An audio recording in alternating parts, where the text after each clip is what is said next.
Salut, nouvelle vidéo d'échecs et maths, c'est parti. Est-ce que tu sais déjà pour commencer ce qu'est la tactique? Bien, la tactique, c'est l'art d'essayer d'obtenir un avantage dans les parties. Vous avez du mal, parfois pour certains au début, à obtenir un avantage dans vos parties. Vous avez l'impression de ne pas trouver de plan, et ben c'est ça qu'il faut travailler, c'est la tactique. Donc il y en a une bonne ribambelle. Donc là on va juste voir celle de base, c'est parti. Donc ici, on a le thème du clouage. Le clouage, comment est-ce qu'on le voit? Eh bien, vous voyez ici, on a notre fou qui vient menacer le cavalier, mais qui est lui-même défendu par la dame qui est dans le même axe. Et donc là, ce qu'on peut juste comprendre, c'est que si le cavalier s'en va, eh bien, on viendra récupérer la dame qu'il y a derrière. Donc c'est ça le clouage. Ça veut dire que le cavalier n'a absolument pas le droit de s'en aller. Tant que la pièce qui est plus forte derrière eh bien, ne permet pas au cavalier de menacer des choses plus intéressantes derrière. Donc, ici, le cavalier est cloué et ne peut pas bouger. Maintenant, quand il y a un clouage, qu'est-ce qu'on fait? Eh bien, avec les blancs, eh bien, on va essayer de sortir de ce clouage avant que les menaces sur le clouage soient trop fortes. Puisque du coup, une pièce qui ne peut pas bouger est une pièce qui peut être facilement menacée. Vous voyez, ici, on peut amener notre pion ici pour renforcer le clouage.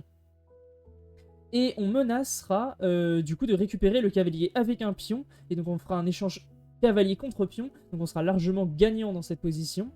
Donc on a besoin vraiment de pouvoir bouger notre cavalier assez rapidement. Donc ici, en plus le pion n'est pas en prise puisque le cavalier est cloué évidemment. Donc ici les blancs ont besoin de venir sortir de ce clouage. Et nous on a besoin du coup de le renforcer par tous les moyens que nous avons. Donc ici notre seul ressort est juste le pion, mais c'est pour ça qu'il faut vraiment, quand un clouage est présent, il faut le renforcer. Et vraiment à noter, si par exemple ici c'était un cavalier, eh bien le cavalier ici n'était pas cloué. Et si par exemple on clouait avec Notre-Dame, donc ici Notre-Dame ici se retrouvait en G4, eh bien le cavalier n'était pas cloué puisqu'on viendrait uniquement créer un échange de dames et on pourrait juste perdre un pion dans l'histoire puisque le pion serait comestible. Donc vraiment il faut que ce soit à notre avantage de bloquer la pièce à cet endroit. Et juste pour vous illustrer, hein, effectivement, si les blancs jouent un coup à côté en pensant aller s'en prendre au pion, eh bien ça serait une grossière erreur puisque nous pourrions pousser notre pion et menacer immédiatement ce cavalier qui ne peut pas bouger. Hein, et on remporterait le cavalier assez rapidement. Toujours dans le thème du clouage, mais un clouage beaucoup plus fort, puisqu'il faut savoir que le roi est considéré comme étant notre pièce la plus forte, puisque c'est elle qui vient nous faire perdre tout simplement. Et bien en plus ce coup est carrément interdit. Vous voyez là si je viens faire ce qui était dit par les flèches, donc tour H3, et bien on remarque que la dame est toujours collée à la case G2 sur cette diagonale, puisqu'elle ne peut pas récupérer comme elle aurait voulu la tour H3, puisqu'il y a le thème du clouage. Et en plus là c'est le clouage sur un roi. Et le problème du clouage sur un roi, c'est que le coup est tout simplement interdit, puisque si jamais la dame s'en va, eh bien le roi est en échec, et il n'a pas le droit de se mettre en échec tout seul. Mais le problème, c'est que là, dans l'immédiat, il est encore en échec, enfin il est en échec, donc il faut qu'il prenne une décision, et son seul coup possible, là, dans l'immédiat, c'est bel et bien de bouger son roi, pour se défendre. Et là, on vient continuer à appuyer donc, sur les clouages que nous avons. Ici, nous avons un nouveau clouage, on a le clouage avec la tour, et donc là, on vient presser sur la dame et on peut appuyer notre clouage avec le soutien de notre dame encore une fois qui vient être présente. Et si jamais les noirs ne font rien, eh bien on viendra récolter la dame avec la nôtre et faire échec et mat. Donc ici on aimerait énormément faire pion prend F2, mais le pion est également cloué de la même manière que la dame l'était, puisque le fou regarde le roi qui est maintenant sur case noire. Donc vous voyez, ici, c'est pour ça que les blancs vont venir échanger la tour, qui est un petit peu leur meilleur coup de défense, mais il y a malgré tout mat en 12, puisque l'attaque est extrêmement forte sur leur roi, avec la dame qui viendra assez rapidement continuer l'attaque. Ok, Ici, on imagine que les blancs ont donné leur dame en F7. Mais en réalité, ils ne l'ont pas vraiment donné. Ici, il y a un coup qui est intéressant. Et donc, c'est ce qu'on va voir, c'est le thème de l'enfilade. Ici, l'enfilade fonctionne, puisque on vient menacer une pièce plus forte. Il va devoir s'en aller. Et on va perdre derrière, du coup, la pièce qui est moins importante. Mais en réalité, ici, la pièce la moins importante, ici, ça reste quand même une dame. Et donc, on vient sauver notre pièce la plus importante pour perdre la moins importante. Mais sachez qu'ici, nous sommes vraiment gagnants avec les blancs. En ayant gagné une dame nette, comme ça. Ça, c'est important de maîtriser le thème de l'enfilade. Et encore une fois, ici, on a le thème de l'enfilade qui est plus complexe.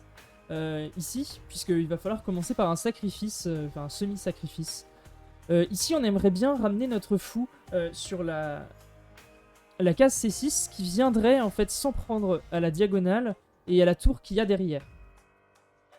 Mais avant ça, il va falloir faire quelque chose pour le faire dans de bonnes conditions, puisque vous voyez que ici, on viendrait juste créer un échange de fous. Et une fois qu'imaginons on prend de la dame en C6, et bien la tour pourra juste se déplacer. Mais là, on va utiliser le thème de l'enfilade. Donc d'abord, il faut commencer par tour prend E4. Et donc ici, bah, naturellement, les blancs vont reprendre la tour. Sinon, ils perdent juste une pièce nette. Et donc maintenant, l'enfilade fonctionne. Puisque là, vous allez pouvoir mettre votre fou en C6. Et là, sur fou C6, bah, la dame noire est attaquée. Et elle a besoin de s'échapper pour éviter d'être perdue. Mais malheureusement, elle ne peut plus continuer à défendre la tour. Puisque la dame est une extrêmement mauvaise pièce pour défendre, puisqu'elle se fait vraiment chasser par n'importe quoi et elle est vraiment source de tactique en général. Et donc soit elle peut créer des tactiques, soit elle peut justement nous faire perdre les tactiques, puisqu'elle nous défend plutôt très mal. Et donc vous voyez ici, on va venir récolter la tour en 1, et donc on aura gagné une pièce nette de plus au final, puisqu'on aura donné une tour en gagnant une pièce, et on récupère une tour nette de plus par la suite. Ici, on va voir très rapidement un thème extrêmement connu que vous devez sûrement connaître et qui doit même vous agacer. Ici, c'est vraiment les fourchettes de cavalier. Mais on va voir toutes les fourchettes différentes, puisqu'on peut faire ça avec toutes les pièces de l'échiquier. Donc ici, après tour à 8, eh bien, les noirs vont monter de façon obligatoire, puisque toute la 8ème rangée était contrôlée.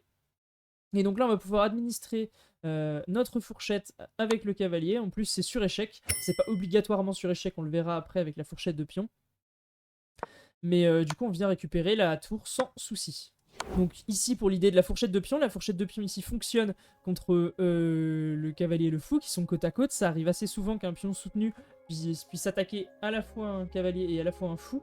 Et donc dans ce contexte-là, on a juste à pousser le pion qui viendra faire la double menace sur les deux pièces. Et donc l'adversaire sera obligé de choisir une des deux pièces à sacrifier. Et donc ici, il a sacrifié son fou pour récupérer le pion derrière. Mais vous voyez que là, on a gagné la partie, puisqu'on a quand même deux pions, plus une tour par rapport à l'adversaire qui n'a juste un cavalier en face. Donc à minima, on aura la nulle, puisque un cavalier tout seul ne peut pas gagner la partie. Donc, fourchette de tour fonctionne également. Ici, où les deux sont contrôlés et quand le roi s'en va, on récupère le fou. Fourchette de fou qui fonctionne. On vient récupérer la tour. Ici, on a la fourchette de dame. Alors, la dame est extrêmement forte en fin de partie pour justement faire des fourchettes avec un roi qui serait dans les courants d'air.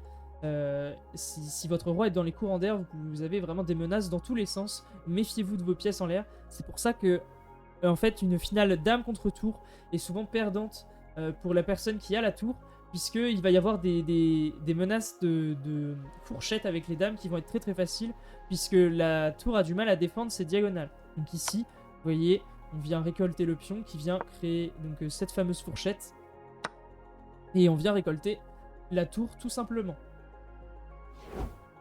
Ok, ici, on va voir donc le thème de la découverte. Ici, lorsque je vais retirer mon cavalier, eh bien ma tour attaquera sa dame. En plus, ici, vous remarquez que la découverte est sur échec, donc ça va nous permettre d'être sûr de gagner la dame. Puisque ici, le roi est obligé de bouger et nous pourrons récolter du coup sa dame. Et là, ici, avec notre cavalier seul contre ces deux pions, la position est largement gagnante. Ok, donc ici, on a une nouvelle position où un thème de découverte est possible. Alors en effet, on pourrait se dire qu'après cavalier D5, eh bien, la tour n'aurait qu'à récupérer notre tour en A4 et on se retrouverait bien dans l'embarras puisqu'on aurait perdu une tournette. Mais ici, la position permet donc une découverte du cavalier et donc prendre de la tour serait tout simplement une très très grosse gaffe puisqu'on aurait par la suite cavalier E7 qui viendrait donner l'échec et mat, puisqu'on viendrait contrôler ces deux cases-là, et je ne sais pas si vous l'aviez remarqué, mais ici, toutes ces cases sont contrôlées. Et on a également aussi autre chose à voir, donc c'est ces cases ici qui bloquent le roi. Voilà. Donc ici, la découverte fonctionne. Grâce à ce thème-là, ici, on va menacer un échec et mat. Donc ça peut marcher aussi de cette façon-là qu'il y ait une découverte. Donc ça veut dire qu'ici, les noirs doivent jouer pour parer l'échec et mat. Donc ils vont jouer cavalier F5, propose de récupérer le cavalier une fois, enfin si jamais nous on vient récupérer donc leur tour. Donc ici, on peut malgré tout se permettre de donner un échec pour éviter cela. Et récupérer la tour par la suite. Et là, évidemment, les noirs déplacent leur cavalier, puisque après on aurait pu récupérer le cavalier avec la tour. Et même si c'était un échange défavorable, la finale était largement gagnante avec nos deux pions passés.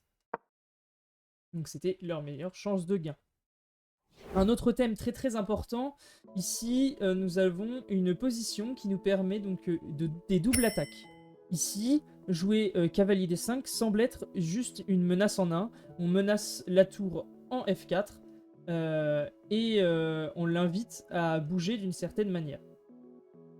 Mais c'est pas tout, on a une seconde menace. Voyez-vous, on tape également sur la case C7 et on a vu au début les différentes fourchettes. Et les fourchettes de cavalier ici, ici on a une fourchette de cavalier. Donc en fait on a une double menace en un seul coup. On menace à la fois la fourchette qui viendrait récupérer la tour, et on menace également la tour en 1 en F4. Et disons que les noirs sont en plus un peu dégoûtés, puisqu'ils ne peuvent même pas défendre la case en mettant leur tour en C4. C'est d'ailleurs aussi pour cela que ce thème ici fonctionne. Donc vraiment à retenir le thème de la double attaque qui permet en fait de lier un petit peu les différentes tactiques que l'on connaît en un seul et même déplacement. Et en fait c'est extrêmement fort puisque ça nous assure d'ordre général un gain. Ici on a toujours un thème de double attaque ici ce qu'il faut voir c'est que sur cavalier H6, eh bien, on va menacer échec et mat sur la case F7. Et ça ne peut pas réellement être paré par quelques pièces que ce soit. Et si on vient à prendre le cavalier, on viendrait également faire un autre échec et mat en H6. Donc c'est pour cela, ici, qu'on a une double menace et que d'une certaine manière, ça ne peut pas être paré par la prise du cavalier. Donc ici, les noirs donnent leur dame et viennent boucher la vision.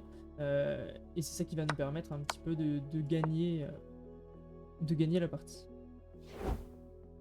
Maintenant qu'on a vu la double attaque, il faut aussi voir le double échec. Alors le double échec, c'est quelque chose qui est extrêmement fort et qui peut s'utiliser de bien des manières différentes.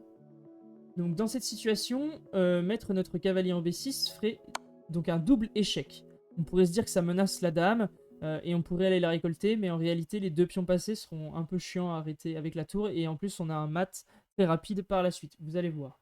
Puisqu'ici, le roi est mis en échec 2 fois, il ne peut pas récupérer le cavalier, puisque même si le cavalier est un donneur d'échecs, eh bien il y a une autre pièce qui vient donner l'échec. Donc, le cavalier n'est pas comestible, puisque c'est un double échec, même s'il vient donner l'échec. Donc le seul coup pour les noirs, c'est de se déplacer. Et donc ici, sur ce déplacement, notre cavalier est étonnamment placé, mais disons que si on ne fait rien, il pourra potentiellement être comestible. Mais ici, on a un coup qui vient clore la partie, c'est tour à 8. Donc on voit les deux pions qui bloquent le roi, et la tour qui vient couper, comme dans un maître du couloir, soutenu par le cavalier. Plus compliqué, dans le double échec, on va aussi donc pouvoir amener les positions de façon à avoir un double échec. Ici, on ne peut pas par exemple mettre notre fou en A5 pour menacer l'échec et mat, puisque vous voyez qu'ici le roi est assez faible et on a une batterie tour dame. Mais le problème c'est qu'ici il y a la dame qui vient contrôler la case A5 et on ne peut pas se permettre réellement de faire cette double menace, puisqu'elle serait tout de suite contrée par dame prend A5. Donc ici c'est pour ça que le bon coup, très dur à trouver, c'est dame se donne au roi en D8. Et ici, regardez, on a une découverte qui viendrait nous permettre de faire un double échec. Et ici, eh bien, on donne deux échecs différents et la dame en A2 ne peut pas récupérer le fou en A5. Et donc le roi est obligé de bouger, soit sur C8, soit sur E8, mais disons qu'on va faire exactement la même chose dans les deux cas. On va faire un mat avec notre tour, qui est soutenu par le fou, qui a eu la permission de rester grâce à ce double échec. Autre idée, nous avons la surcharge. Donc la surcharge, c'est vraiment une pièce qui va être surmenée, qui va avoir trop de rôles. Ici, le petit pion en F7 va soutenir le fou en E6 et soutenir le cavalier en G6. Et malheureusement, peut-être qu'il ne peut pas tout faire, qu'il ne peut pas remplir tous ses rôles. Et donc ici, c'est vraiment ce qu'on va voir, c'est que ici, ces deux pièces sont attaquées, et donc il va devoir choisir entre l'une ou l'autre, puisque lorsque l'on vient prendre, par exemple, en G6, et bien sur la prise du pion, nous viendrons récolter le fou derrière. Et si les noirs décalent juste leur fou, et bien nous allons pouvoir rapatrier le nôtre, ce qui était la meilleure chose à faire, et nous avons une pièce de plus, puisque la pièce ne pouvait pas vraiment être défendue. Mais surcharge plus compliquée, on peut également gagner des pièces par des menaces fortes aussi. Pas uniquement un autre gain de pièces. Vous voyez ici, le coup tour E7 est possible et on peut le jouer uniquement parce que sur dame prend, eh bien, le mat du couloir sera possible d'être administré par la dame, puisque vous voyez qu'elle tape sur la case C8 et que la seule pièce qui défend la case C8, c'est la dame en D8. Et si elle vient à quitter la case D8, eh bien nous pourrons ou même la 8ème rangée, eh bien nous pourrons nous installer à cet endroit. Mais en même temps, vous voyez, nous menaçons un mat ici, donc disons que c'est assez perdu et très dangereux pour les noirs. Ils devront, dans le meilleur des cas, venir se ranger en G8. Ici, je pense que vous vous jeteriez tous sur le coup pour B8. Et ça serait pas forcément une erreur. Mais ici, vous pouvez d'ores et déjà quasiment gagner la partie grâce au thème du coup intermédiaire. Alors comment? Eh bien ici, eh bien, le coup cavalier D5 est le meilleur coup. Pourquoi? Parce que là on peut se dire, bah oui, mais du coup le fou qui venait de nous manger un cavalier, il va juste repartir et on va avoir l'air bête parce qu'on n'aura juste pas récupéré le cavalier. Mais je sais pas si vous remarquez, il y a encore ces satanées fourchettes et vous voyez ici que sur sa case D5, eh bien, il peut avoir accès à la case E3. Et sur la case E3, il viendrait faire un échec au roi ainsi que menacer la dame. Et donc il viendrait récupérer la dame. Et donc c'est vraiment pour ça qu'ici, le coup intermédiaire fonctionne. On a une menace plus forte et donc ça laisse un petit peu en suspens la prise de ce fou et le mouvement de ce fou. Puisqu'il ne peut pas défendre non plus ces menaces-là par un déplacement de son fou. Donc nous n'avons pas de raison de nous en faire. C'est pour cela ici que ça peut être même dans d'autres situations beaucoup plus fortes. Regardez ici, on va même carrément proposer de donner notre dame en 1 contre cette tour. Mais pourquoi on fait ça? Eh bien c'est tout simplement parce que nous récupérerons sa dame ainsi qu'une tour si jamais il prend la mauvaise décision. Regardez ici, nous attaquons 3 fois sa tour. Donc il est obligé de faire quelque chose avec. Et donc le meilleur coup sera de prendre la tour en C2. Mais pourquoi ne pas prendre la dame? Eh bien je vais vous montrer très rapidement. Ici, il prend la dame. Eh bien nous avons la possibilité de venir récupérer sa tour sur échec. Après, donc roi bouge, eh bien on va récupérer sa dame aussi. Et regardez ce qui reste sur l'échiquier. On a gagné une tour. Donc c'est vraiment pour ça, ici, que du coup tour prend n'est pas possible. Et donc ça nous a permis de ramener notre dame et de menacer en fait l'échec et mat en E8. Donc sur les prises que l'on peut avoir. Donc c'est pour ça que ça force tour prend. Donc ici le meilleur coup c'est tour prend. Et on pourra récupérer la dame qui est derrière. Et donc ici on a vraiment coup et dame contre 2 tours. Donc on va être relativement gagnant.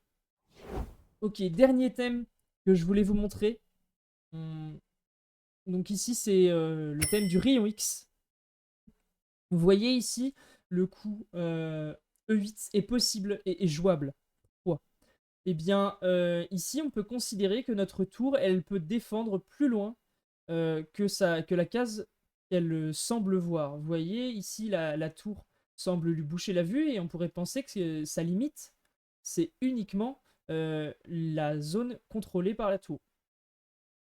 Pourtant, si on vient un petit peu forcer les choses, sur Dame E8, eh bien on vient faire reculer cette tour, et puisque ça oblige en fait, disons, tour prend, sinon c'est échec et mat, eh bien ici la tour recule, et donc c'était comme si notre dame était défendue, et on vient du coup récupérer la sienne, et faire échec et mat. Donc c'était vraiment comme si notre dame en E8 était défendue, par une sorte de rayon X, c'est pour ça, c'était à travers la pièce, eh bien notre propre pièce était défendue. Donc c'est pour ça que dans des thèmes plus compliqués, vous pouvez faire ici dame prend C1, et dame prend C1 est possible, puisque sur par exemple le tour bouge en F1, eh bien, on récupérera juste la dame, et voire même on fera juste dame ici échec et mat, et tout ça sera gagnant, largement.